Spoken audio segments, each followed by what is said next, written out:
ನಂಬಕ್ ಸಾಧ್ಯನೇ ಇಲ್ಲ. ಈ ಜಾಗದಲ್ಲಿ ಆಗ ಕುದುರೆಗಳು ಹತ್ತುತ್ತಾ ಇದ್ವು ಅನ್ನೋದು ನನಗಂತೂ ನಂಬಕ್ಕೆ ಆಗಲ್ಲ. ಇದು ಜಾಗ ಯಪ್ಪ, ಬಂಡೆ ಸೀದಾ ಇದೆ. ಇದು ನಾನು ಹತ್ತುತ್ತಾ ಇರೋದು ಈಸಿ ಅನಿಸ್ಬೋದು ನಿಮ್ಗೆ.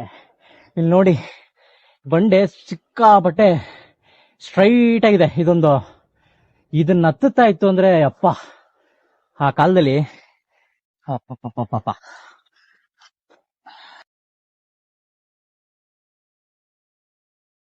ನಾನು ಬೇಗ ಹತ್ತು ಬಿಡ್ತಾ ಇದ್ದೀನಿ. ಮಾನ್ಸ ಅವರು ಹುಷಾರಾಗಿ ನೋಡ್ಕೊಂಡು ಹತ್ತುತ್ತಾ ಇದ್ದಾರೆ. ಇಲ್ಲೆಲ್ಲ ಜಾಗದಲ್ಲೂ ನೀರಿದೆ. ಕಾಲಿಡೋ ಜಾಗದಲ್ಲೆಲ್ಲ ತುಂಬಾನೇ ಸ್ಲಿಪ್ಪರಿ ಇದೆ. ಆದ್ರೂ ಹತ್ತೋಣ. ನಮ್ಮ ವ್ಯೂವರ್ಸ್ಗೋಸ್ಕರ ನಾವು ಇಷ್ಟು ಮಾಡದೆ ಹೋದ್ರೆ ಹೇಗೆ?